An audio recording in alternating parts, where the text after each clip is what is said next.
stage. We are a bit remote from all of you, and it's not something I'm entirely used to, but we'll make it work. And I do want to take this opportunity to thank the team who put together tonight's community event. Michael and Carl did the heavy lifting with a lot of the chairs with one or two other colleagues. So thank you very much for that. You've put us way back from everybody, but we'll make it work. I'm absolutely sure. Would you like to sit the tables down for you? Oh, I think we're okay, I think, Nigel. We may need to have a bit of a distance between ourselves to the end.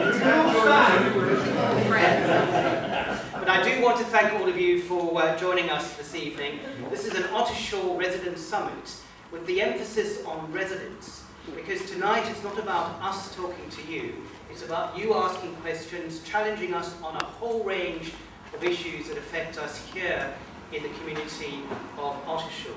We have a good hour and a half together. We won't be leaving until well after 9 o'clock this evening, so there should be plenty of time for all of you to have your say on any issue that affects you in some way. If I could introduce our panel this evening. To my right we have Julie Smith. Hello. Julie, hi Julie, is the CEO of Ashford, the St Peter's Hospital just up the road. And welcome to you, and thank you for joining us this evening. Also, of course, a man who needs no introduction, who has been one of your outstanding ward councillors for a number of years now, Councillor Mark Cressy, who of course is here representing Runnymede. And then to my further left, we have Runnymede Inspector James White, the inspector here in person, listening to us, talking to us, answering questions as we pose them. So, and of course, I'm Jonathan, your Surrey County Councillor, and I know that I'm ready and willing to answer any questions and take it in the neck on behalf of all four of us here on the stage. So welcome to all of you. Thank you very much for coming along. I know there are a lot of issues we're going to get through together this evening, and with that, I'm going to hand over to Mark. Thanks, Jonathan. Evening everybody, I hope you can enjoy the next 90 minutes or so. We're here to answer any questions you want to put forward to us. Okay, we will do our very best. James will obviously pick up stuff on any social behaviour.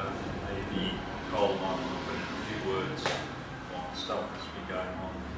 Julie will talk to us about the NHS and problems that will be going on down there and what she's doing to fix those things. She's a newly appointed CEO down there, been there for about a year now. So that's ASB, which we'll cover. I think those are the sort of questions we want to ask. I think you'll want to ask questions on the NHS.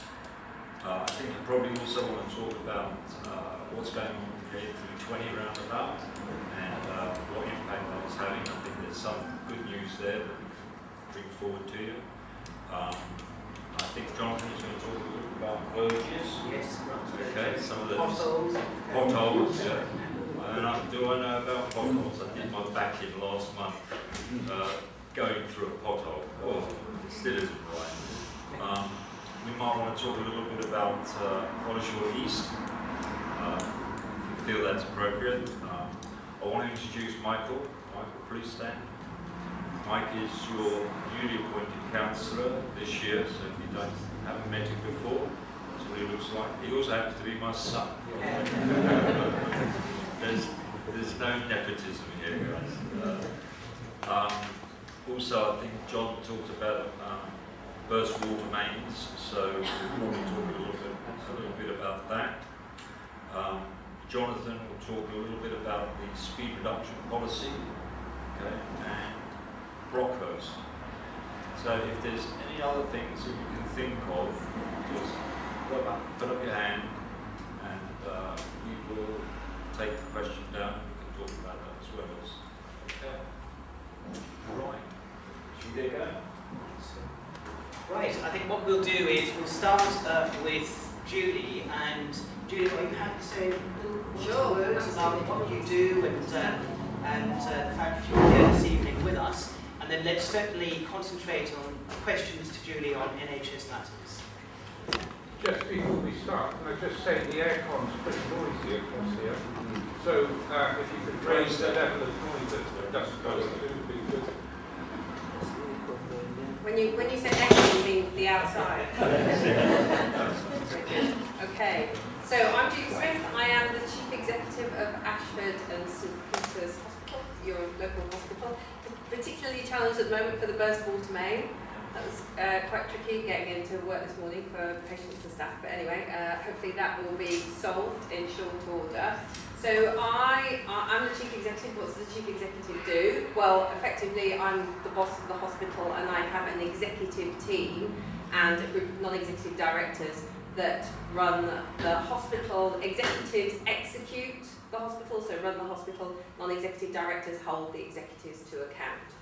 So I've been there just over a year, as Malcolm says.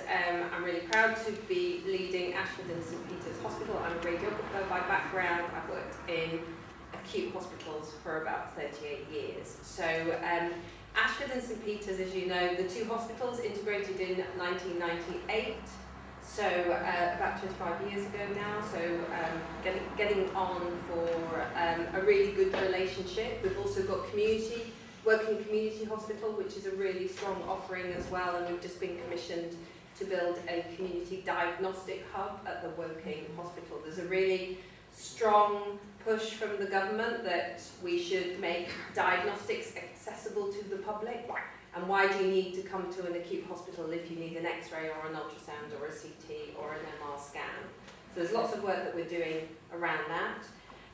You can't really put the news on or listen to the radio without hearing around Stephen Barclay and the challenges that he's having with the British Medical Association, with unhappiness from medical colleagues, consultants, junior doctors in terms of levels of pay. We go into our 5th round of industrial action from junior doctors next week for a period of 5 days. And the realism is that does have an impact on patient services. So we really try not to cancel our booked, what we call elective services, so outpatient appointments, diagnostics, and day case and theatres. But we do have to cancel some of them so that we can reprioritise our doctors to support the emergency services, so the sort of things that you might need if you pitched up at the emergency department and you weren't feeling very well. So that is the reality within which we are currently operating. Following on from the industrial action of the junior doctors, unfortunately, the consultants then strike for 2 days. So this is the environment that we are working with. I don't know if any of you saw Amanda Pritchard, who's the Chief Executive of NHS England, on television on Sunday, but she was talking quite eloquently, I thought, about the challenges that we face within the NHS. It is both a wonderful institution celebrating its 75 years on the 5th of July, so 75 years since we've had the NHS in operation, but it also, if we're realistic, has insufficient funds to respond to all the challenges that we face, and with all the developments within healthcare, so that we are in a position to ensure that we've got accessible healthcare that's available to all our patients, and we can provide the whole range of services. That said, I'd like to think, and I'd be really pleased to get your feedback, when you absolutely need it, the NHS is there for you. We should be there for you. That's why we get up on the morning. That's why all the physiotherapists and doctors and nurses come into the hospital. But I'd be wrong at misrepresenting the position within the NHS if I didn't describe to you the challenges that we face. So locally, Ashford and St Peter's. So St Peter's has the emergency department. Ashford is more of the day case and surgery and outpatients, although we do diagnostics and some surgery. At St Peter's has the ITU, so a bit more of the critical services and cardiology services, stroke services, acute stroke, all of those kind of things. We are still a good trust. We are a good CQC, so the Care Quality Commission, the CQC, is our regulator, so they come in and they assess your services, and we are still a good trust. We did have a maternity-focused inspection at the beginning of the year, and really, unfortunately, they identified some inadequacy around our local maternity provision. So as you would expect, we are working very hard in terms of the things that they identified. So number of midwives supporting patients. So the ratio of midwives, it is difficult to recruit midwives, but we're doing lots of work with Health and Education England. They've just published a new report around NHS workforce. Also some of the environment on the St Peter's site. So the Abbey Wing, which is the maternity unit, was built in 1968, 55 years old. It's getting on a bit. It needs to have some capital improvements. So we're working with the local midwifery neonatal service across Surrey Heartlands, and I chair that because Ashford and St Peter's is one of 4 acute hospitals working across Surrey Heartlands. If we use maternity as an example, there are real opportunities to transform our maternity services. So Royal Surrey, Ashford and St Peter's, Epsom and St Helier, and Surrey and Sussex, the 4 acutes that are in our local service, all providing maternity services, all require midwives, all require capital and revenue investment, and there is insufficient people and funds to go around. So it is really early days, but a bit like when you're in London, not every hospital provides every service, and we might need to think about how we deliver the range of maternity services, so complex deliveries, neonatal intensive care units, simple deliveries with midwifery-led units, and how we might want to provide those services across Surrey Heartland. So we are your local district general hospital. I, as the Chief Executive, are responsible for delivering commission services. You have a right to have access to local services and specialist services, but not every hospital will be, and today, offers all those specialist services. And if you were in London, where there are lots of hospitals that are co-located, it would be second nature to you to go to different hospitals for paediatrics or stroke care or elderly care. So it may be that we need to consider, but obviously we would need to do a lot of work around consultation and engagement with your stakeholders. So that's one of the things that we are working through. The finances are tight, but just to give you an appreciation, the revenue across Ashford and St Peter's is £430 million. So that's a lot of money. That's your money. You're the taxpayers. I'm a taxpayer. It's very important that we deliver value for money at the same time as looking at the best possible patient outcomes. And I know we don't always get it right, but it's very important that we continue to work on that. So we have some constitutional standards, so the hospital, we need to keep the doors open, we need to continue to provide an effective emergency department, so that means that you can be seen, treated, admitted or discharged within 4 hours. That used to be a 95% target. Exactly, you're laughing. That's now a 76% target. But we still need to strive to that because that means 3/4 of our patients receive that level of care every day. But we know that when you come into the emergency department, you can be there for a very long time sitting on a hard plastic chair. And we need to do better. We have responsibilities around cancer services. So when you go to the GP and if the GP really unfortunately says, well, I think you might have cancer, I can't rule that out, then there are key targets around being diagnosed within a short period of time and getting your diagnostics within 2 weeks and then receiving your treatment within 2 months. That target is at 85%. We are not far off it at Ashford St Peter's. In May we were 79.6%. We are still recovering from COVID in terms of ensuring we've got the resources to care for you.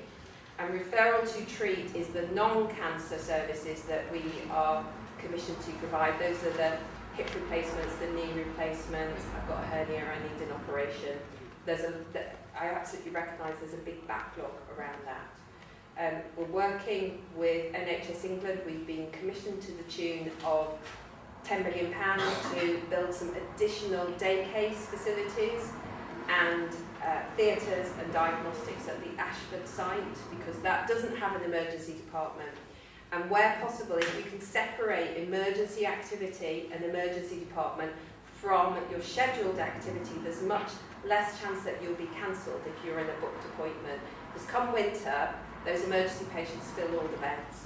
And then on a daily basis, really unfortunately, we end up cancelling patients. And that's when you'll hear, I'm sure you've heard of people, oh, I was cancelled 4 times for my hip replacement.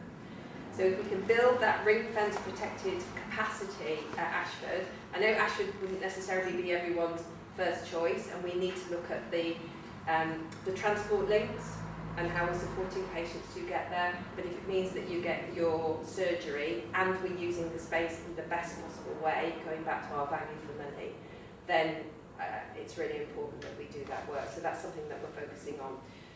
So we work across Surrey Heartlands. So you will have heard about the integrated care system, Surrey Heartlands. We are one of 4 providers within Surrey Heartlands. It's not about competition anymore, it's about cooperation and collaboration, how we're working together.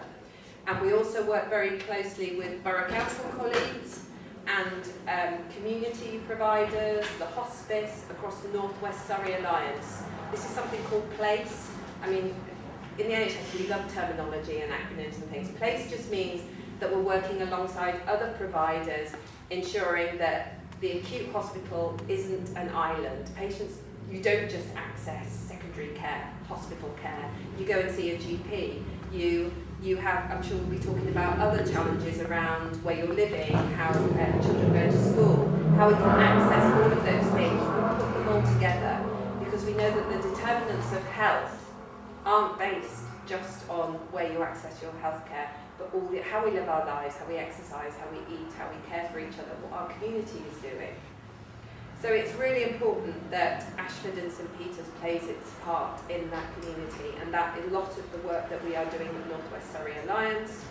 And we want to as the hospital provider, I want my consultants to be reaching into your neighbourhoods. I want your GPs to be able to access good advice around secondary care. So you don't have to attend the emergency department with something awful that's happening, because we can support you in primary care and those, the capacity issues that we're hearing about in primary care. How can we make sure that they are, that we're making that available as much as we can? So we are a good hospital, we are ambitious, we have a very clear strategy, we collaborate across Surrey Heartlands, we're working very effectively with North West Surrey Alliance, but it is all to provide you with the services that you need. So I'm really grateful to be invited here today. I'm very happy to hear your thoughts, reflections and comments and questions. Okay. Thank you very much, Judy.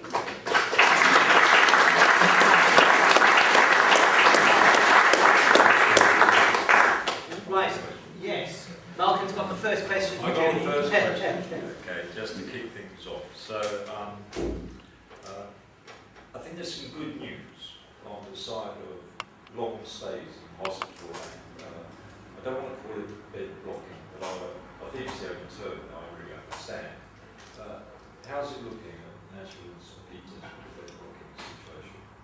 Thank you, welcome. So patients that come to the end of their stay in a hospital, there are some awful terms that you hear about, bed blocking or medically fit for discharge, or people have just come to the end of their stay, and most of the time the onward journey, so whether they need to, or they're in a position to go home, or whether they need some rehabilitation, or they would go to some respite care, there are capacity issues in the next step for the patient, so they are unable to leave the hospital. And what we know is that patients who no longer need the care of a hospital are not in the best place. So hospitals are brilliant places, don't get me wrong, they are brilliant places when you really need them, but when you no longer need them, you are at risk of infection, you're at risk of falling, you're at risk of losing your basic faculties, because actually the risk is you become slightly institutionalised. So it is really important that we support patients to get back to their homes or get to the next place where they can get rehabilitation, have some occupational therapy, some rehabilitation to get well again. There is a role for that as part of the discharge process. So we're doing lots of work with North West Surrey Alliance to make sure that we don't open extra inpatient beds. So inpatient beds, escalation beds, are not the right places for patients to continue to reside. that very often they are staffed by agency staff who are familiar with the environment and the patients, and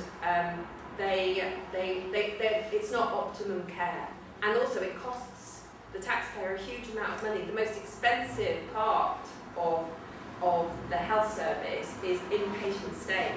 So when we work with our community providers, the rehabilitation providers across North West Surrey Alliance, we create that additional capacity to hopefully step people down from the acute care when they've come to the end of their stay in a timely fashion, in a safe fashion.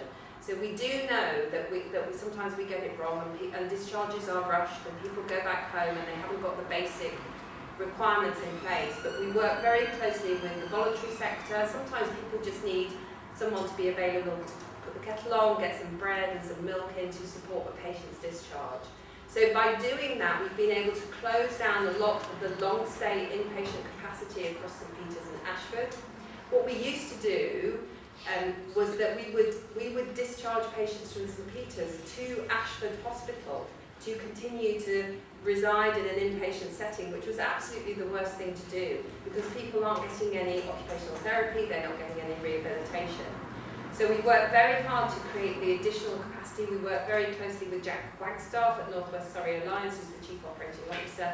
And through that, we have significantly reduced our average length of stay. So we look at 7 days, 14 days, and 21 days of length of stay. And we are really bucking the trend at Ashford and St Peters compared to our peers in terms of ensuring that we're not continuing to increase our capacity. It means that the teams can look after the right patients. We don't have to spend your money on additional temporary staff, and patients get the right discharge and the right rehabilitation at the right time.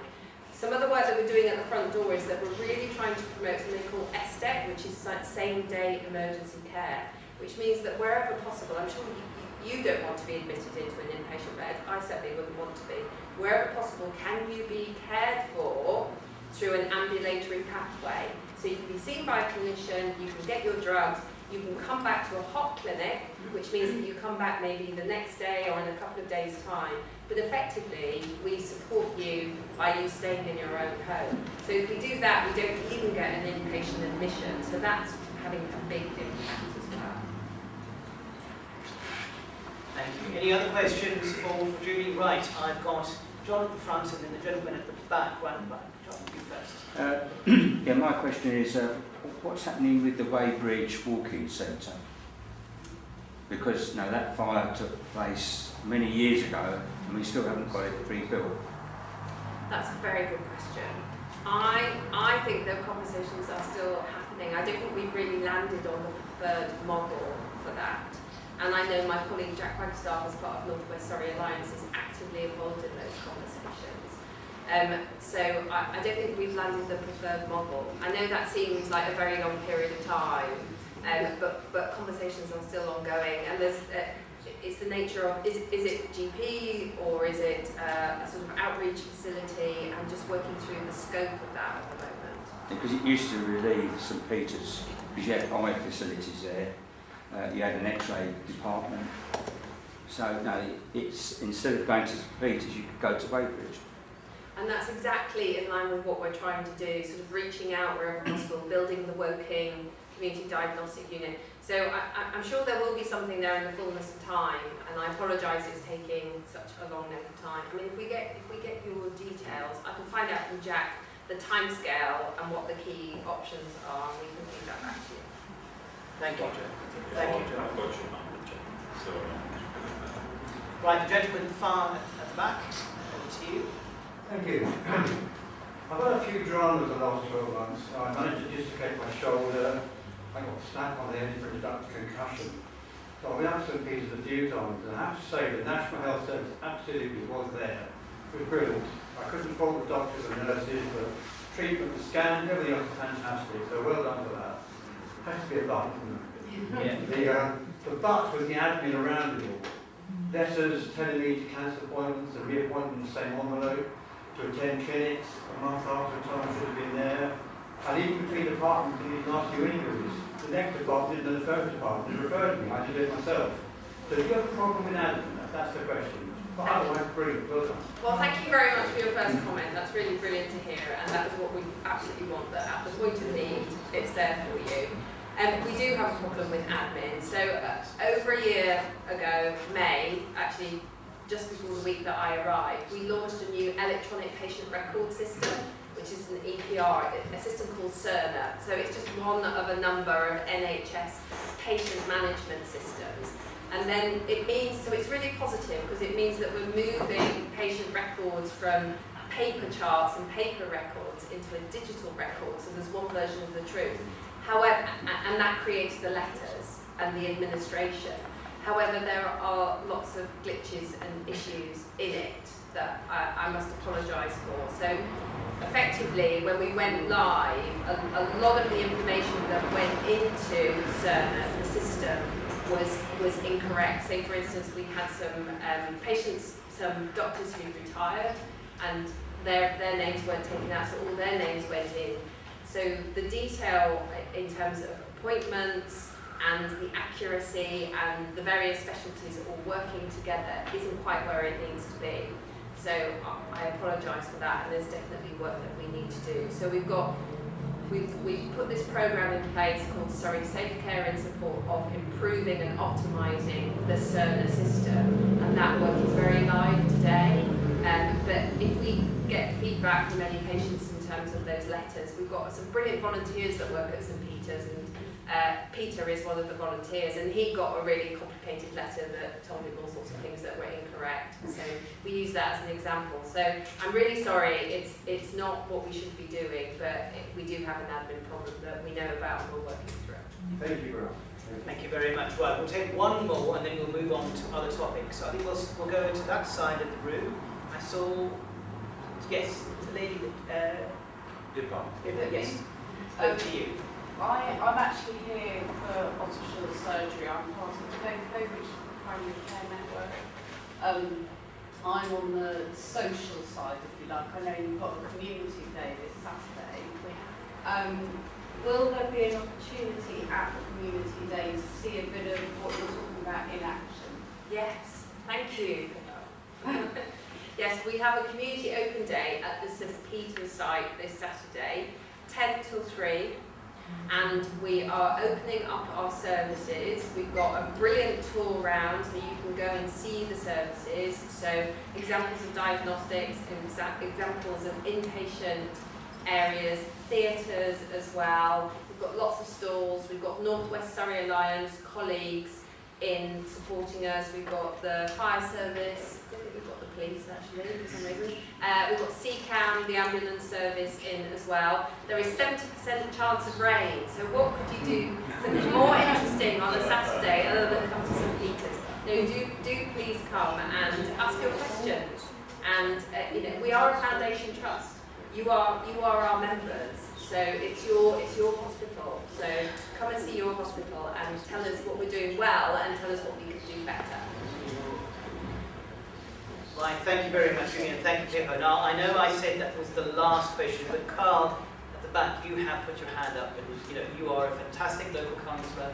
You have every right to ask a question. Thanks.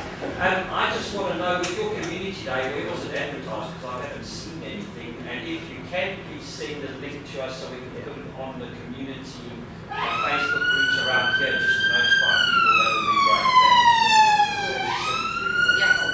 Yeah, and we could do enough comments, can you? And I think we have done quite a bit, but clearly it hasn't reached the right places, so I apologise for that, so we'll definitely do that. Thank you very much, Carl, and thank you, Julie, and thank you very much for your comments this evening. Right, it's time to move on then to the other topics that Malcolm had mentioned earlier, and I think we should start right from the top and start with the letter A. That means to me two things: antisocial behaviour and the A320. And I think, James, subject to your thoughts, Malcolm, it's probably right that we start with antisocial behaviour. We know that we have been affected in recent weeks. We know that we are sitting together in an area that has been affected directly. But before I start straying into territory that is best at the preserve of James and Malcolm, I'll hand over to you, James, first, followed by Malcolm. Yeah, of course. Thank you. Evening, everybody. Sorry, could I just ask, Malcolm, could you speak up a bit? Because we can't hear you very well down the back here.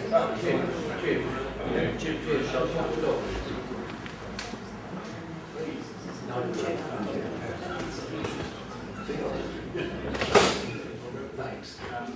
Evening, everybody. My name is James White. I'm the Borough Commander for Runnymede, Surrey Police. Grew up in Newhall, so local. Runnymede very close to my heart. Been in Surrey Police for 12 years now. Response, domestic abuse investigation, child abuse investigation, and then the last 7 years in neighbourhood policing, which is what I'm really passionate about, because it's where I'm able, with my team, to make a real difference to the things that matter to you, the residents. So I've just got some statistics around crime and ASB just to go through a general overview, but then very happy to take some questions from you. So when we look at Runnymede as a whole, we are down in overall crime in Runnymede, so we're down 5.7% in Runnymede, which is 383 less crimes than we had the year before. That's rolling year data, so that's right up until now. And that isn't reflected in Surrey as a whole, which has seen an increase. And of those crimes, we've solved 13.6 of those in Runnymede, and that's against a backdrop of 10.9% average across Surrey. So we're in a good position in Runnymede, but always more work to be done. One of the areas I'm most proud about is burglary. One of my priorities is to tackle burglary. It's so impactful, just one burglary can be devastating for the victim. So over the last rolling year, we've seen a 38% reduction in burglary. So that's 99 less burglaries that have happened across Runnymede, which is huge, and again not reflected in our neighbouring boroughs who've seen an increase in that crime type. So very much looking forward to keeping that momentum going. And lots of that work, we're doing a lot of work in the background with partners and across the region to tackle and target the offenders, but lots of it comes down to crime prevention as well. So please do kind of look at your properties, try and make improvements where you can to deter that kind of crime. If I was to look at one of the increases in crime types, I would probably say keyless vehicle theft. It's an increase over the last year or two. Really moving forward with the times as keyless vehicles have become more prevalent in our communities. And my one plea for that is, please, if you have a keyless vehicle, either purchase for a very small amount of money a Faraday pouch to put your key in, or put it in a metal box, or just anything to block the signal of that key. We've got really compelling footage of criminals who will go to your house, they'll hold up a bag against the side of your house while someone else is stood next to your vehicle. It picks up your key signal inside, relays it to the person who stood next to the vehicle, and then they're off with your car. And it takes less than 30 seconds, and off they go. So very easy to prevent, so that would be one of my pleas this evening. Moving on to antisocial behaviour. Antisocial behaviour, the way in which it's reported, is banded together into Roadtown, Ottershaw and Fox Hills when we get the data. And so, believe it or not, we have seen a reduction in antisocial behaviour across these wards year on year. So this year, financial year to date, 41 reports of antisocial behaviour across all three of those wards. 45 the year before and 58 the year before that. So generally a decrease, but we came out and we met some of you. I could see some familiar faces on the 2nd of June. We had our beat out on Brox Road, and underreporting was something that was a theme there, kind of seeing antisocial behaviour going on, but perhaps not reporting it either due to difficulties in our reporting mechanisms, or kind of not thinking anything will be done with that information. So moving on to Brox Road in particular, so since we had that meeting on the 2nd of June, so 5 weeks ago now, we've had 6 reports of antisocial behaviour since then, so just over 1 a week, which again isn't particularly reflective of a big issue. However, regardless, our patrols continue. and I'd be very interested to hear from you around how that's been received, whether it feels like it's improving. The officers who are attending and engaging with people certainly feel as though that the vehicles are less obstructive, there's more people using the car park down the end now, and as time goes on and we put those interventions into place, I'd like to see that just become more natural behaviour, that people will use the car park down the end of the road. The issue of social behaviour at Brox Road is discussed at something called a joint action group, which is a meeting that I chair with partners across the council, Surrey County Council, parking, things like that. So it will remain there, it will remain a point of discussion there where we look at options to deal with the behaviours. One of those is we carry out an environmental visual audit where we look at the location and see how could we improve the place to deter the activity. And one of the suggestions on that was to put more bollards essentially around some of the pavement areas to stop pavement parking. And that's something that's been referred up to Surrey County Council, as ultimately it's a highway change will have to be agreed by them. So there's work in the long term, but certainly anecdotally from what I'm hearing it's improving, but I'd be very interested to hear your views. And that is it from me, so I'm very happy to take some questions. For any questions, I just want to add one other little bit of news. JR, do you want to just stand and wave to everybody so everyone can see you? Okay, so thanks, JR. JR is someone I've been dealing with for the last month or so. What I've tried to do is I've tried to look at the problem of antisocial behaviour specifically down at the Dragon Walk by actually doing stuff outside the box. Okay. And JR is the chairman of the Gypsy Traveller League. It's a charitable organisation, and we've had some absolutely fantastic discussions, and I think that over the next few weeks or so he will be connecting with the families who are actually involved with the ASB problem we're experiencing at Brox Road. So it's a two-pronged attack. I mean, you know, the possibility of having, you know, PSPO, Public Safety Protection Order, Public Spaces Protection Order, sorry, and also having someone who is credible in the community working with those families, I think, may actually bring more fruit to what we're trying to achieve here. Okay, so there's a lot of stuff going on in the background, and I hope you bear with us. I know James is putting his hair out, and I know Colin is putting his hair out, and Michael, so we're all putting them.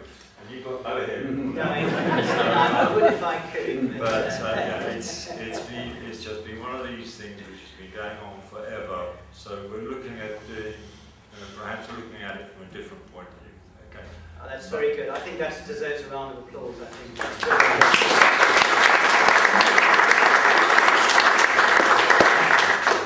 Carl. Yes, James, thank you, because you have helped a lot. There's a lot of work being going on, and it's working. Okay. What I do want to say is that I've done a lot of impact assessments through the businesses in the area who have submitted their impact statements to me.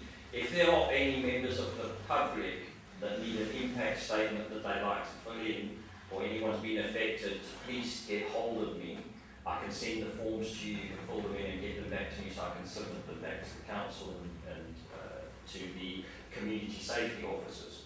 If anything has happened, you can email me and I'll get that off to you. But thank you guys for all the work that you are doing.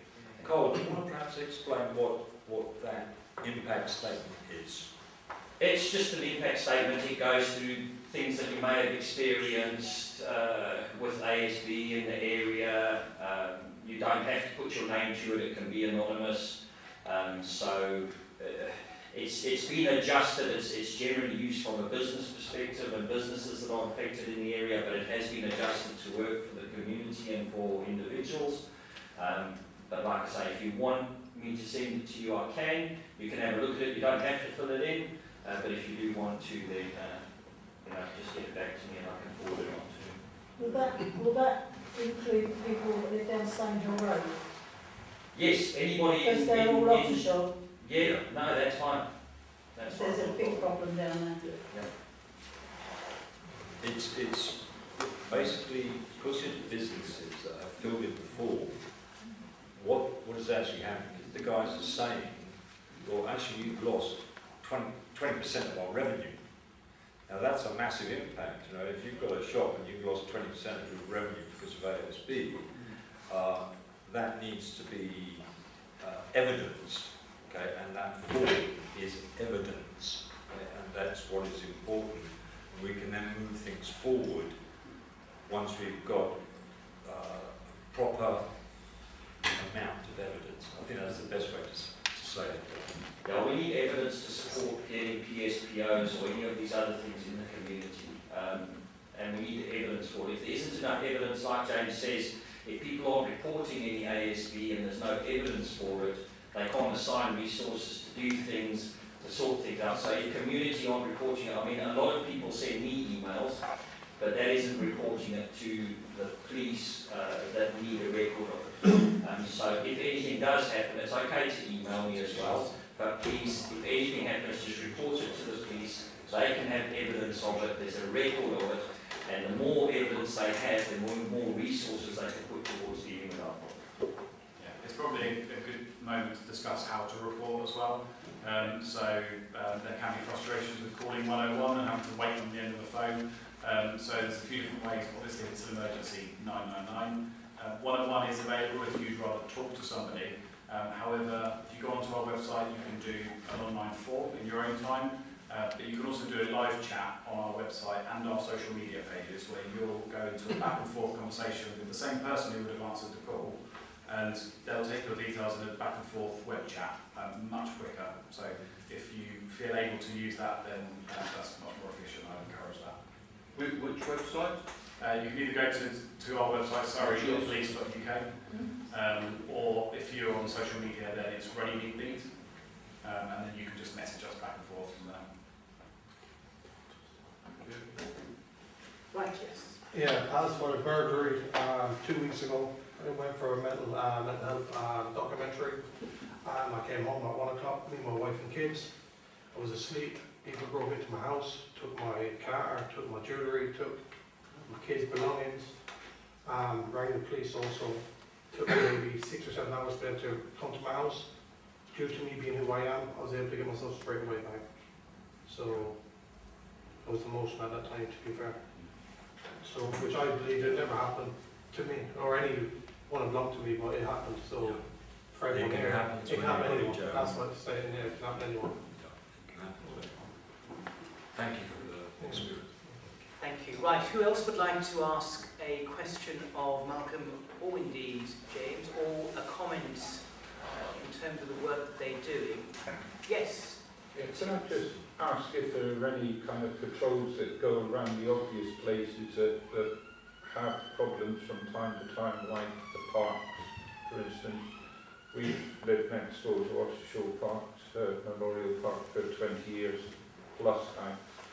We used to regularly chat to the police, popping in, saying hello and going, and that may be seen as a waste of time, but in actual fact it's not, because what we're faced with now is some rather shady looking people hanging around the cricket pavilion, especially in the winter, not very good.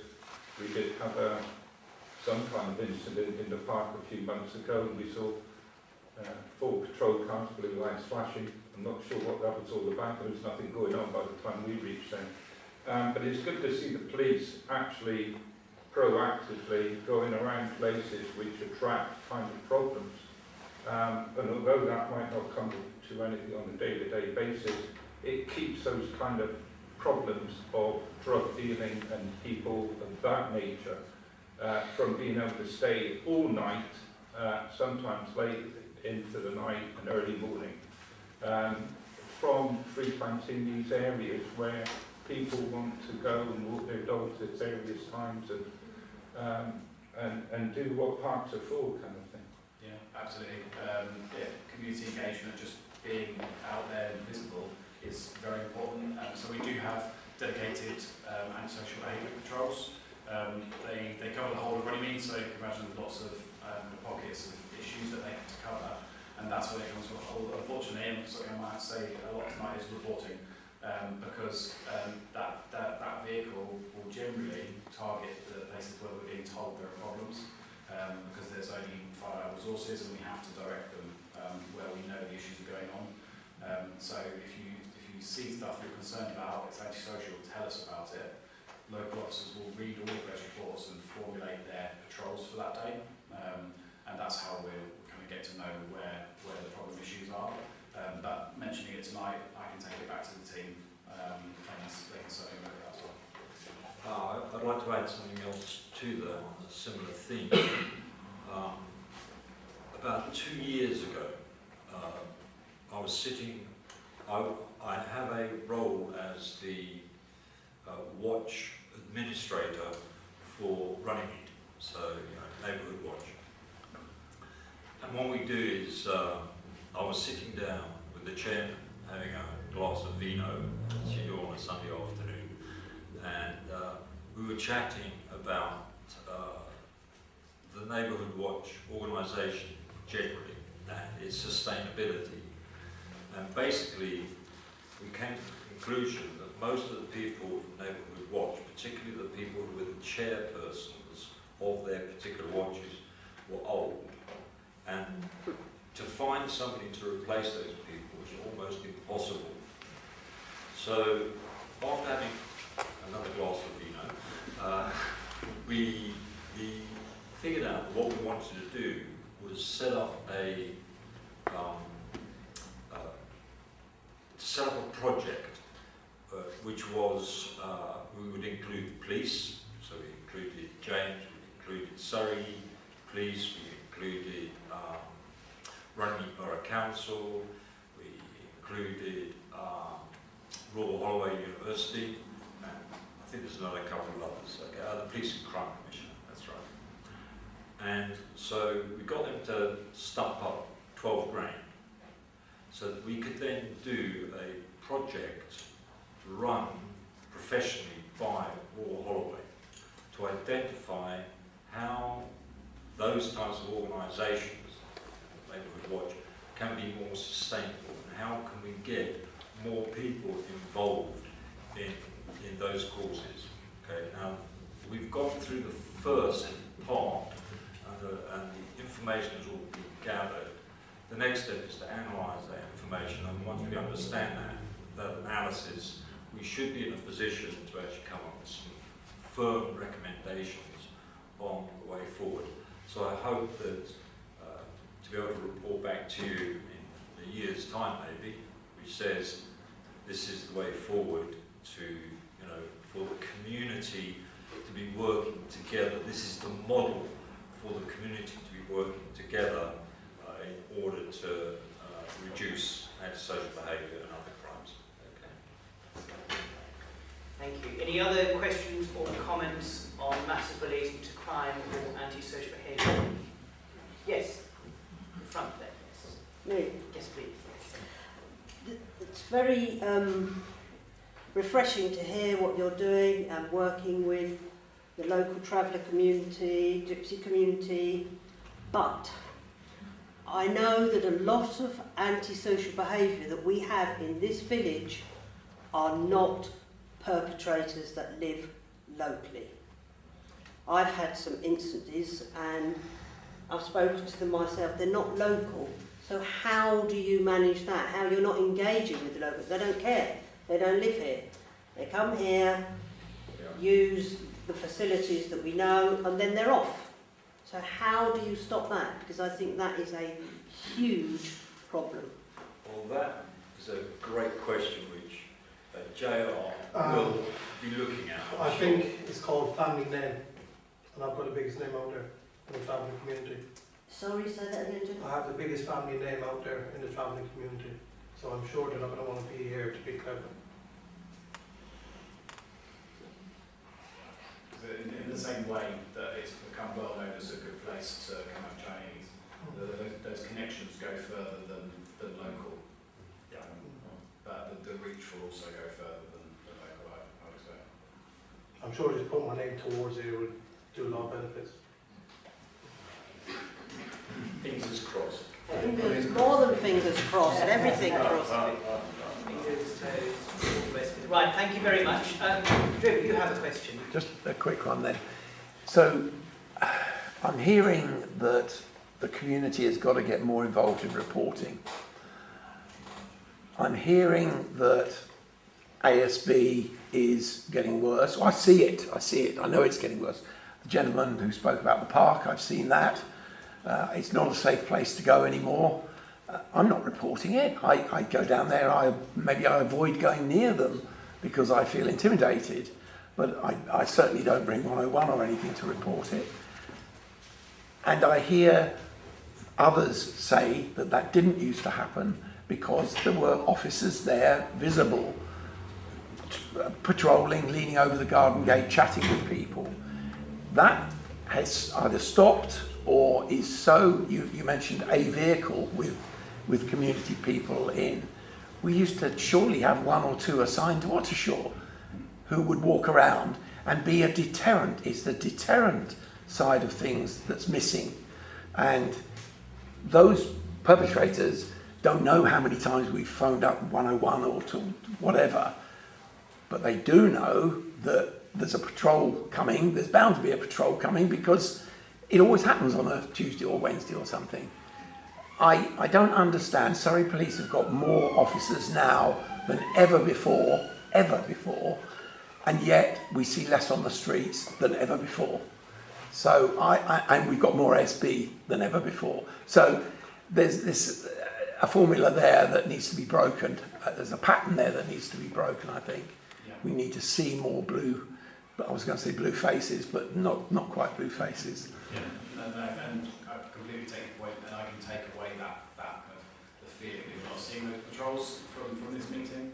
Thank you. Because if you look at the data, ASB is going down.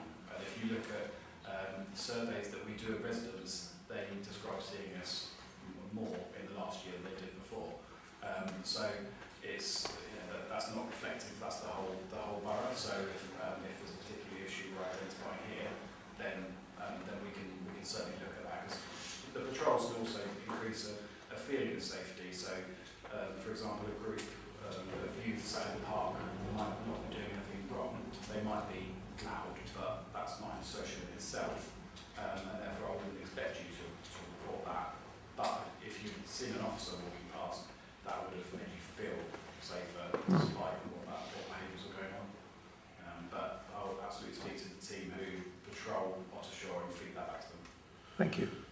Thank you, Jim. Right, I'll take one more on the subject because I'm conscious of the time and also the other issues and topics that we do need to cover. So, Nigel, I'm going to ask you. I was just going to say I'm disappointed that CCTV has not been adopted more proactively in the village here and is not used as a more efficient tool, because you can't get your man in the blue uniform around all the time. A CCTV camera could be there filming all the time, and if you want to know what the issues are, that will tell you it was done.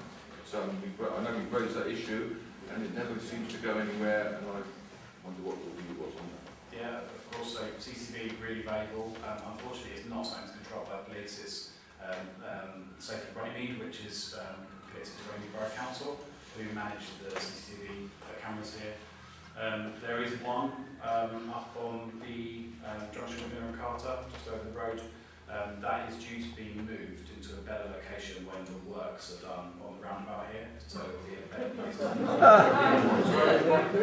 we're talking tens of thousands of pounds for a new CCTV camera, which just isn't proportionate at this time.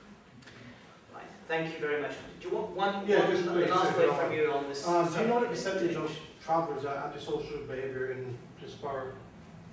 What percentage can be What percentage associated to travellers? No, what percent is antisocial behaviour as we speak? Is it strictly only travellers that misbehave on here, or is it? No. We've been very clear from the beginning. There is antisocial behaviour going on here. It's being alleged that it's to do with travellers, but there's no evidence to say that everybody who comes to Councillors behaviour is from a traveller background. Right, thank you very much. That was, I think, very, very useful, very helpful.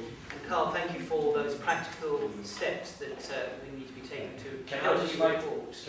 one comment? Yeah, of course. What James said about the camera up here. The camera up here can actually see down the road. The thing is, its default setting, according to Safer Running, is that it looks at the roundabout and not down the road. So they can turn the camera for it to actually look down the road, just to let you know. But then people have gone probably.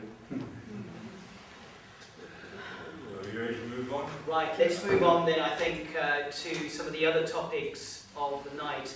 And what I will do is cover 3 issues now. And I'm going to stand up, if you don't mind, while I set up those 3 issues. The A320 I will deal with briefly, and where are we now and what happens next. The state of the grass verges is another issue that I want to tackle head on this evening, if I might, and provide an answer and an explanation to all of you. And then also I want to deal with the state of the roads, the potholes. I've got some good news at the end, but I'll do that right by the 9 o'clock hour. But before I do that, I've got some thank yous to make and also some apologies to give. First of all, I can see my County Council colleague Scott Lewis at the back of the hall. And of course, Scott represents a neighbouring division, Newhall and Woodham Road Town. So welcome, Scott. And Scott has been all over the issues around grass verges, dealing with those things and those problems in a very practical and successful way. So welcome to you, Scott. Also, a thank you to the number of community representatives who are here this evening. I mean, I can see representatives from the Neighbourhood Forum, from the Society, the Ottershaw Society, they're here this evening. Aurora are here this evening as well, and also representatives of the Murray Road Residents Association. I mean, it's fantastic that there are so many good residents groups and associations who fight the good fight on behalf of the Ottershaw community, and we should recognise and celebrate that this evening.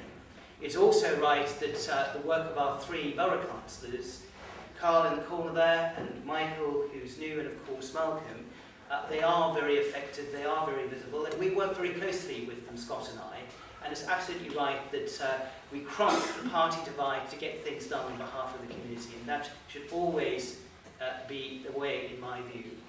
I do have 3 apologies.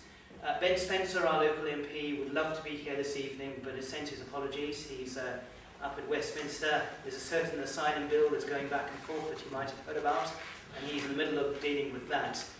So he sends his apologies. And then Mark Newty, who is the cabinet member, the Surrey cabinet member, responsible for the goings-on, dare I say, the developments at Brockhurst, also was due here this evening. He can't make it, but he has given me some details about what is going on down the road, which I'm happy to tell you about. And the third apology comes from me directly, and a heartfelt apology. I must apologise for the state of the verges. It's utterly unacceptable that we're in this situation, and I'm sure Scott would agree with that assessment. I also want to apologise for the state of the roads. It's also utterly unacceptable that during the worst of the year, the winter period, we were faced with a backlog of potholes that were causing damage and a huge amount of stress to us all. Now, what is being done about those 2 issues? Well, first of all, in terms of the grass verges, starting with that issue first. Surrey is in the process of looking in some detail about what has gone wrong and what to do to fix it. Essentially, over a lengthy period of time, 12 years in fact, the open spaces and the grass verges were the responsibility of Runnymede Borough Council. It was always statutorily a Surrey responsibility, but in April this year, that service was brought back in-house and became, for the first time after a lengthy period, the responsibility of Surrey, who over a lengthy period has essentially moved away from providing this sort of service because it was provided by the boroughs instead. A number of boroughs came to Surrey towards the end of last year and said, look, for lots of different reasons, we would like you to take back that service, and it's your responsibility going forward. Not Runnymede, I hasten to add. Runnymede were providing a decent service, I would suggest, cutting grass verges and open spaces for up to 6 times a year. Now, that has been brought back to Surrey, and indeed what has happened is that the teething problems associated with cutting grass verges right across the county has not been without its problems. Lack of mowers, lack of staff. We heard just the other day, Scott and I, that there's up to a 60% staff vacancy across the different departments at Surrey, including in the highways team. Just a lack of people to do the work. And there's also a big concern about the programmes. Over a period of many years, the lines between the public open parks and the verges got blurred because the boroughs were just cutting all of it. Now that you have a situation where only the grass verges are the responsibility of Surrey, but the parks remain the responsibility of Runnymede, we've got this unfortunate issue around programming and around efficiency that needs to be ironed out. We have been given assurances, Scott and I, that these teething problems will not happen again as the year progresses, and certainly not into 2024. There is a programme of cutting now in place. There is a complaint hotline on the website where there are particular issues that you can report on. And I'm hoping, and I've given my apologies, and I will apologise again for the absolute mess that we saw and have seen, but we want to get it right. I will say that this committee that has been looking at this issue is essentially saying, and it will become more public soon, that the costs associated with getting this type of service back up to speed is going to cost millions. And the question for us is, do those millions come from new council tax money? I say no. Or does it come from money that Surrey, over a period of time, has stored up in reserves? It's a well-run authority financially, from an administrative and financial perspective, but is it now not time for us to look to some of that money held in reserve to spend on the sort of services that we hold dear and we expect? So that's a question that we'll need to be considering at some point in the future. On the roads, the other issue that you just couldn't make it up, could you? Ringway, who once carried out the road resurfacing and pothole service, and then didn't 6-7 years ago, were given a brand new contract by the county last year, 1 year ago. They promised that they had the capacity, the people, the equipment to provide this service, but 1 year later, I think the jury is still out on that. And their effectiveness of that contract is something that's being assessed and being reviewed in some detail by the county as we speak. So they determined to get it right. We determined to make sure that they do get it right, and there has been some progress with pothole repairs in more recent times. So that is where we are now with pothole and road resurfacing. And finally, on the A320, I want to recognise the superb work of the Murray Road Residents Association and your local councillors in the work that they've done.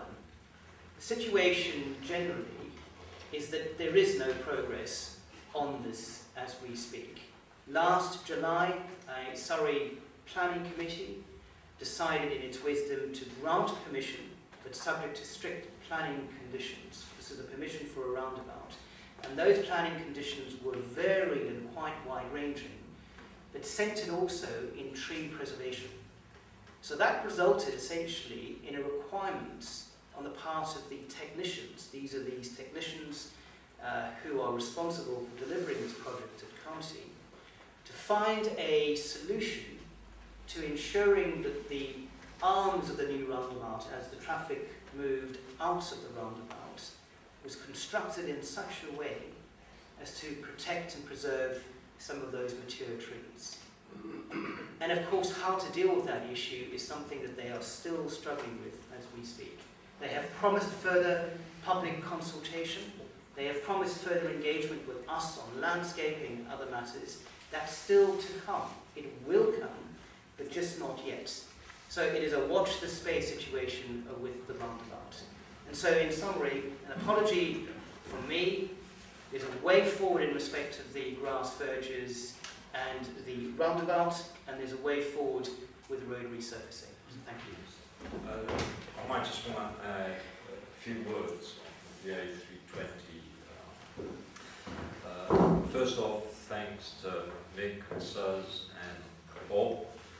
I think you guys have done an absolutely superb job in putting together all the information. It's been presented to Ben Spencer.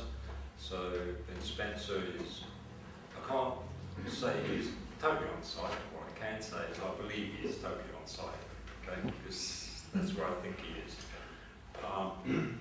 But the issue for me is, what is the final solution?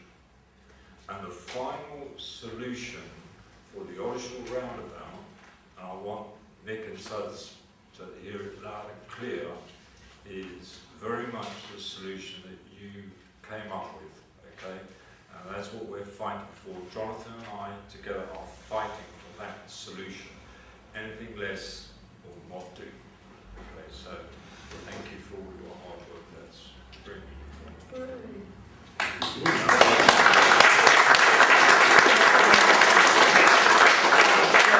Let's start with some questions. So I'll start, if I could, start with you, Red, if I could, and then on to John, and then we'll go into that side of the room. So I just wanted to make a comment about the verges Yes. and the spaces. It's a matter of perspective. From my perspective, it has been marvellous, because it's been marvellous for the wildlife.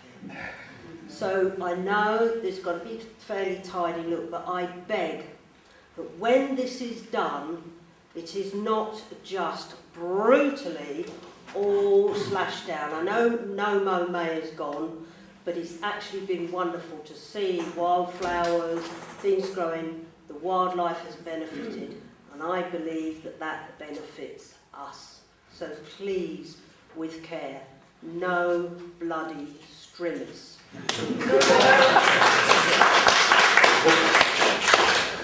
Right, thank you for that feedback.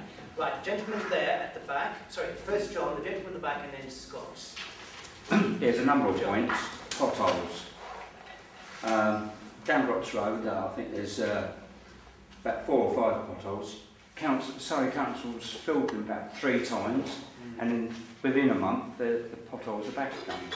Why don't they do this? I went through Richmond, London Borough of Richmond, and they do thermal repairs where it actually melts the tarmac together, seals it so the pothole doesn't come back. Okay, that's one. Next one, street furniture. When someone knocks a post over, right, Surrey come out, remove it, and sometimes they come back the next day to put it back in again. Why? It's a waste of money. Why don't they just repair it when they come out? It's all very reasonable, isn't it? All right. And the last one is St Peter's Way is a disgrace. Ever since whoever decided to take the bins away, right, there's lorry tyres been sitting there for over 2 years. Right, it's a junkyard all the way down there, and the roundabout, there's rubbish on there that Surrey haven't cleared for years. Now, if you have the strimmers come along, what happens? It chews up all the rubbish, and it makes an even bigger mess. So,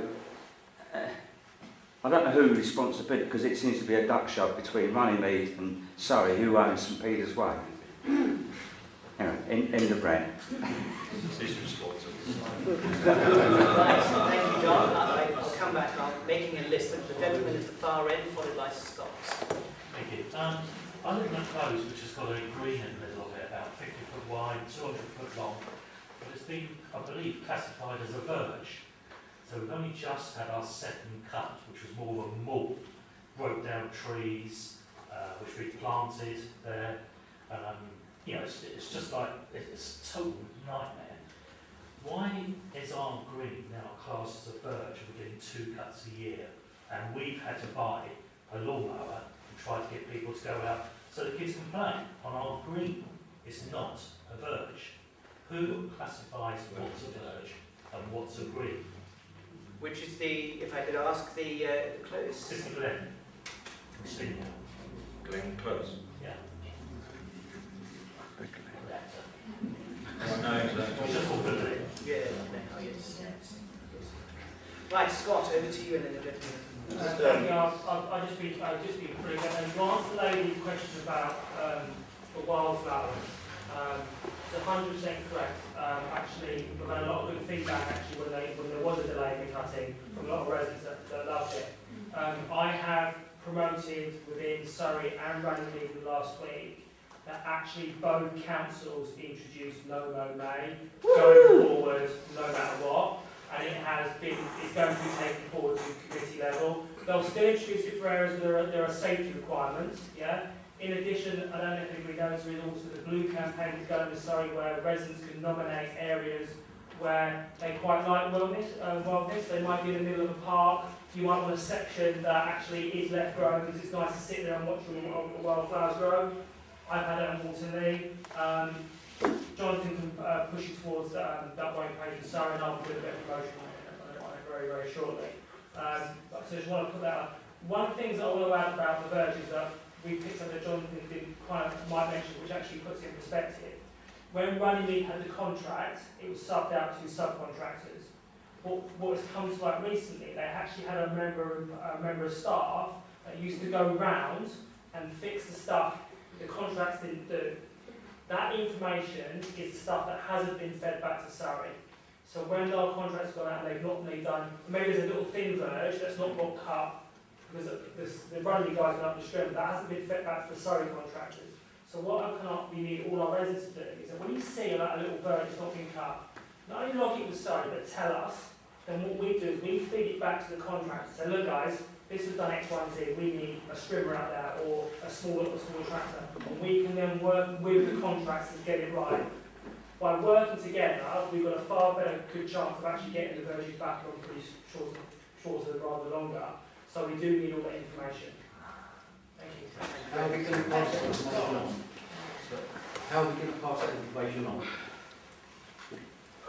Yeah, so just before, I got an email actually yesterday from Runnymede Borough Council. So it's hot off the press that what the guys have done is obviously Surrey County Council are responsible for verges, Runnymede Borough Council are responsible for parks and open spaces and stuff like that. What Runnymede Borough Council have done is they put onto their website, they go onto the Runnymede Borough Council website and just type in open spaces, and you will get a list of all the parks, okay, and how often they're going to be cut. So, it's going to be cut once a week, once a month, so you will see that schedule there.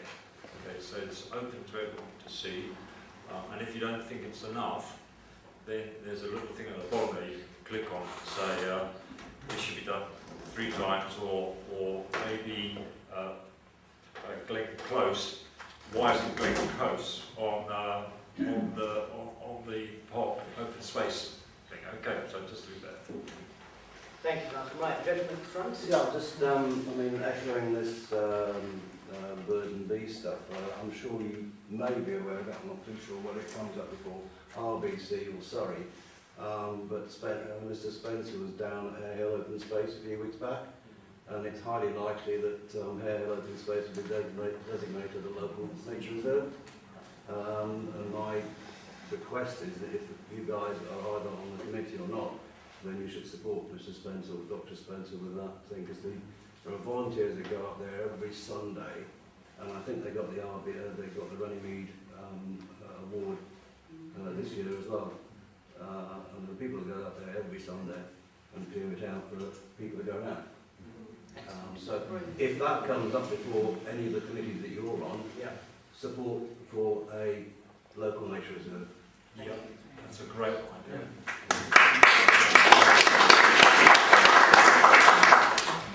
Right. You've got my email address, I hope. road, so I hope we get a No, note. you keep walking past my house, so I'll put Yeah. it on there. Good. Super. Right, I've got Sus, and then there was a lady at the back. Sus, you next. Thanks very much, James, Malcolm, Jonathan and Julie for coming and speaking today.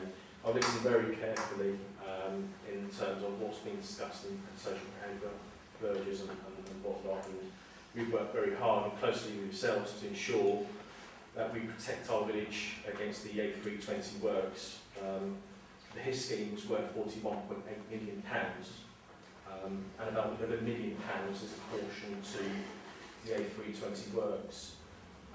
With that money, we can ensure that the antisocial behaviours, and it's not just related to the travelling community going along Brox Road, it's speeding matters, and the rest, because antisocial behaviours are related to a whole load of things, verges. If Surrey County Council just engaged with us in the design process, the residents, because we know our village better than they do, can improve on those situations. We've not had one person from Surrey County Council, other than yourself and Scott Lewis, come down here and sort of speak to the public about the A320 works. We need someone from the Surrey County Council A320 project team to discuss these issues so that we can then feed into and provide the solutions to those problems. And until that's done, I'm really worried that this £11 million is going to be spent wrongly and a waste of money. That's the last thing we want to see. There's taxpayers' monies, so we've got a say in how that money is spent and how we want to shape up the village. Especially if it's going to release further houses in the area, 3,000 homes. We know that the roundabout is a key one to unlock all those developments. And we certainly would like to work with the NHS, who we're very proud of to have in our village. And humble beginnings began in Murray House, where the part of the arm will sort of form itself. And we want to ensure that the same care has been taken into our village as of the NHS. Well said. Well said. Right, yes, indeed, with your hand up. Me? That's you, yes. Oh, can I just ask, are the National Highways involved in the development of this roundabout and the road? You said about moving the trees to access to make it right round the roundabout, is that correct? Well, actually, They no, were the trying to answer make is it we go don't out. want to move trees. That's No, not they don't want to move the trees, but are the National Highways involved in all of that?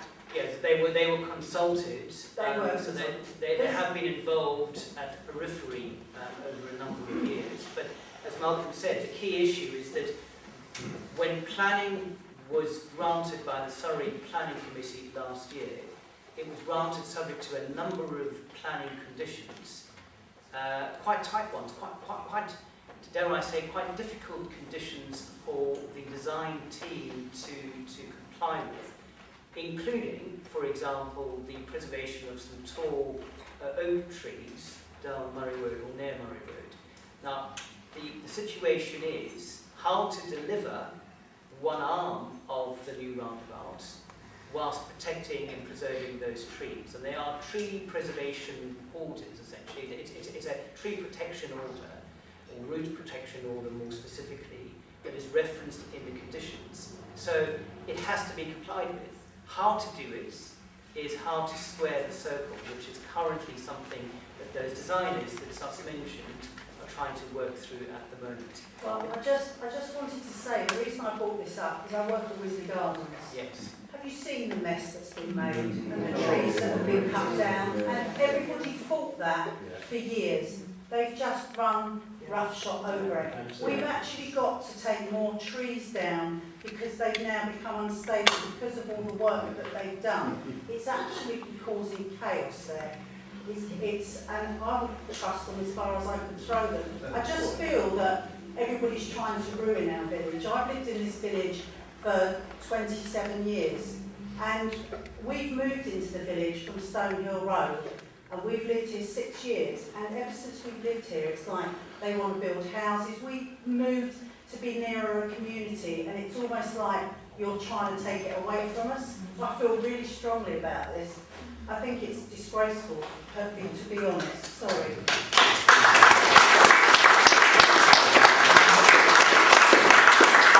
So, a couple of years So be ago... careful what you wish for, do I say? You're right. A couple of years ago, I was very much instrumental with others in setting up the Ottershaw Neighbourhood Forum. And the reason behind that was to ensure that the policies that were put in place for Ottershaw, for the Ottershaw neighbourhood area, were community-led. So, and I'm sure that Bob and other ONF people here will confirm that I don't interfere with anything they're doing. I get on and they do their job and they do it very effectively, and I stay at arm's length. So it's not something that I want to get, it's something that they have to figure out for themselves what it is that the community wants. What I can say is this, that the latest, when they do a calculation, okay, on the number of houses that have to be built, they use this formula, and you can either use the formula which is a government-based formula, and the number of houses which had to be built was 497 a year. Okay, that was, and that was the local plan and all the rest of it. The situation as it stands today, and I'm going to surprise you all, is that figure has gone up to 580. And that plan is from 2025 to 2040. So it means that the current plan, which goes up to 2030, you have 497, that from 25 to 30 is now going to be 580. Obviously, I don't support that, but the Ottershaw Neighbourhood Forum has the say, okay, and I expect them to take responsibility for this. It's a big, big deal. What I have managed to secure with the RBC administration is, do we have say and control over the boundaries of the Greenbelt? Okay, I'm talking about Ottershaw Ward. To Carl, Michael and myself, that we have control over the boundaries of Ottershaw Ward. Now, I've delegated that down to the Ottershaw Neighbourhood Forum. So, I am one vote. If you don't want to change the boundaries, which means there's no building except on brown belt and stuff, then that's what will happen. And you've got to talk to Bob and the Ottershaw Neighbourhood Forum. Okay, you've got to let those guys know, because it's their responsibility. It's been delegated by us to those guys. That's what I mean about it being community-led. And I can't think of anything better than actually putting that in the hands of the Ottershaw Neighbourhood Forum. Okay, so I hope that gives you comfort. I'm not there. Not at all. I'm not there to. Sorry. Okay, that's the situation. Bob, did you want to add anything to it? No, indeed. I mean, we're working very, very hard, hopefully for the community, to develop our plan. We don't work hand in glove with councillors. We're completely non-political. We're here for the community. And we strive to get the best we can for the village. We can only do that by getting public opinion and then reflecting that back in the plans that we produce. Well, can I just ask you, how come is it I've lived in this village for so many years, I don't even know who you are? Yeah. Can you answer that? Well, COVID didn't help. There's nothing to do with COVID. I've lived here donkey's years longer than COVID. Yeah, the I brought my kids up here, they live in the village as well. For 3 years now. And it started during COVID. I think the answer is for you to have a chat to Bob and come and join their committee and get involved. I don't have time, I work full time. Can I just say something again? Bob and his team are fantastic. Yeah. And if you I have some information and things that Bob has done, and he has turned language that I couldn't even begin to comprehend, and all the council blah blah blah, and I've read what Bob has written. I thought, I understand, thank you, Bob. So engage with them, because he is doing a marvellous job with his team. And before I just finish that, I came here very specifically to hear about Brockhurst. It's 2 feet from the bottom of my garden, and I have been in a nightmare for the last 5 years. It's just, if I want to ground, so. Yeah, okay. I thought you was going to move on from not doing Brockhurst. Before we jump into that, could I just quickly interject and just say that for those of us amongst you that don't know the Ottershaw Neighbourhood Forum, we have a website, just Google it. There's an info mailbox, it's policed every day, we will answer you. We love to have questions, we welcome them. There's a Facebook presence and we post out on Ottershaw Grapevine as well. Yeah. If you think we're missing something somewhere, please tell us, and we'll try to do that. And if you get to us in advance of our fortnightly steering committee meetings, we would be you'd be very welcome to be in the audience at those meetings. Thanks, Bob. And that's exactly what I wanted to say. I also think that maybe what people don't understand about the Ottershaw Neighbourhood Forum is it is a statutory body. It's not just like a charity or whatever. It's a statutory body. That's the first thing. It gets money from government to do its job, okay? And what they have to do is when they submit their neighbourhood plan, it has to go through the same process as a local plan does, like the Runnymede plan. So you have an inspector who's a senior guy who will look at it and make sure that all the bits and pieces of due diligence that those guys need to go through have gone through. And they need to prove everything. Everything has to be evidence-based. Okay, so we've got 2 minutes to talk about Brockhurst. Yeah, but now we're going to move on about Brockhurst. Let's move on. I get absolutely, Nigel. I'm very conscious of the time. So let me just say this before I reference Brockhurst. John, you specifically mentioned the state of the roads and the potholes. Can I just say this to you very briefly and very directly? So what the contractor is now doing is spending more time and more of its own efforts on the backlog of potholes right across the county, including here in Runnymede. Their pothole crews are bigger. The time they take to deal with the potholes, they're starting to improve on.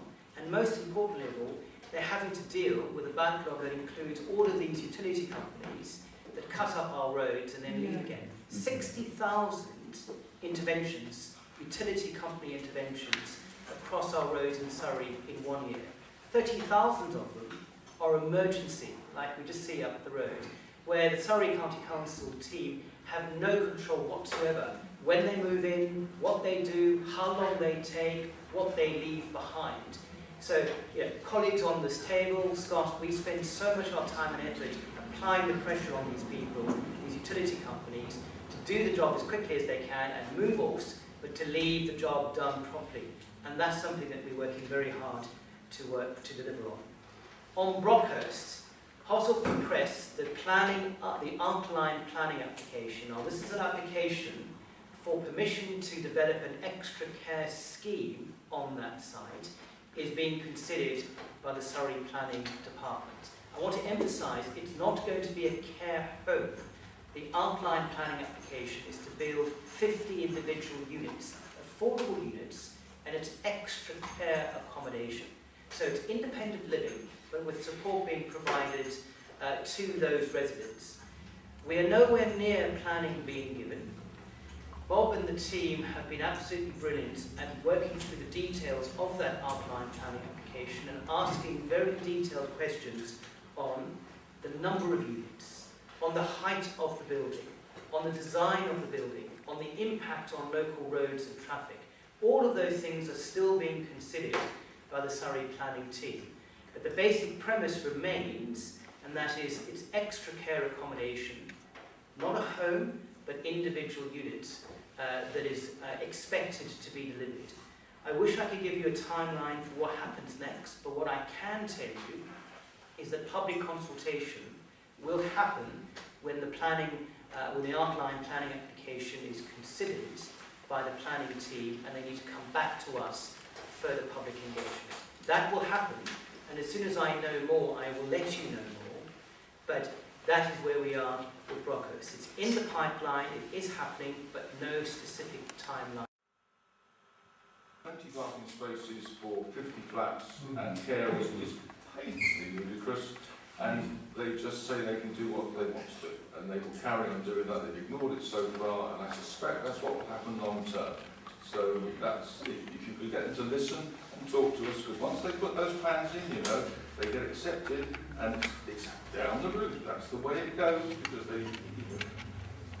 Yeah, certainly an application like that, Nigel, given its potential scale, will need to go to the Surrey Planning Committee, which Scott is a member of, and I've also served on it. And indeed, that will happen, but not before there's further public consultation to come. So I think, look, tonight is a fantastic opportunity to hear so many different views on lots of issues, including on planning matters. And my undertaking to you this evening as your Surrey County Councillor is that I will continue to listen. I will continue to work and help you put together those submissions that matter, that can impact on that policy decision making. So it's gone 9 o'clock.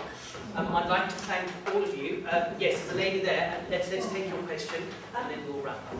Can I just ask if there's any discussion with Surrey County Council about putting calming into Brox Road to try and stop the fast traffic that comes off the A320 and comes down past the castle pub? Really, it's like a rat run. So, you know, something needs to be put in from the A320 up possibly to the castle pub, just to slow the traffic down.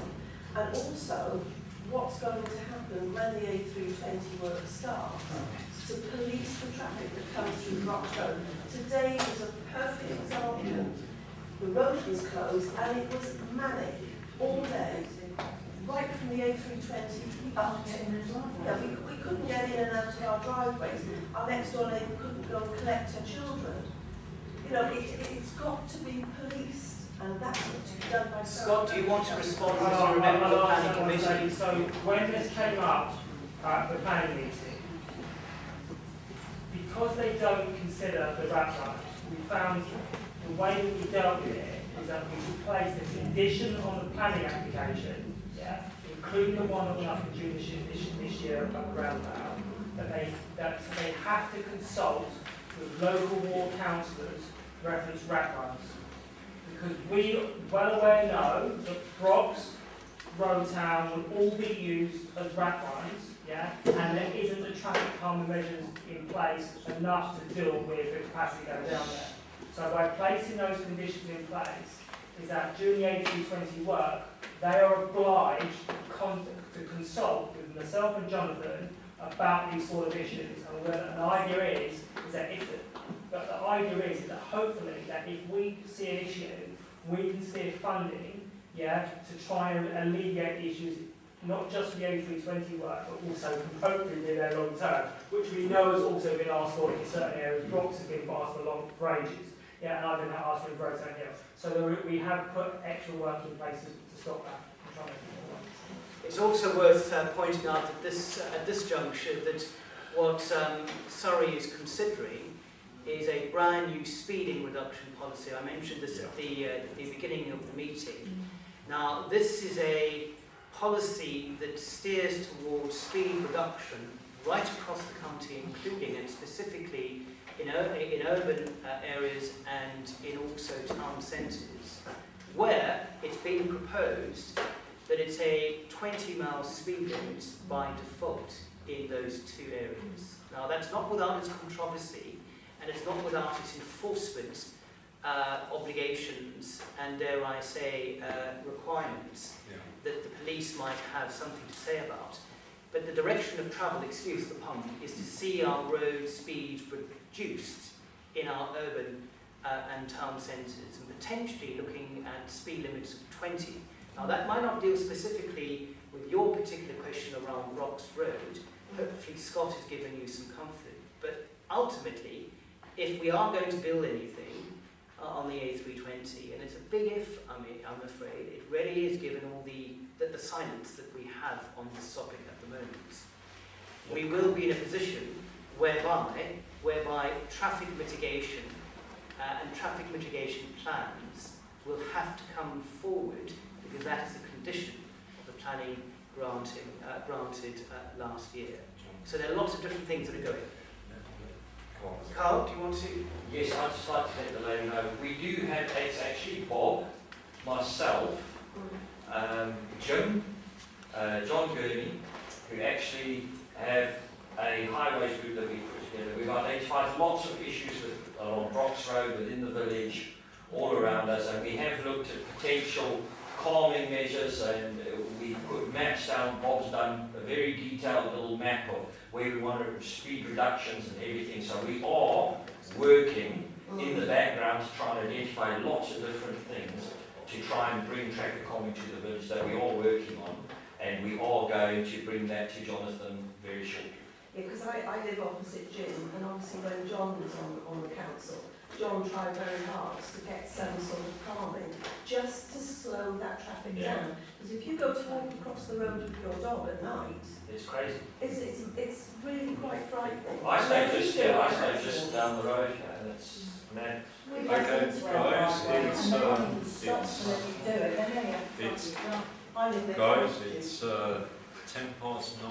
and we promised to finish at 9.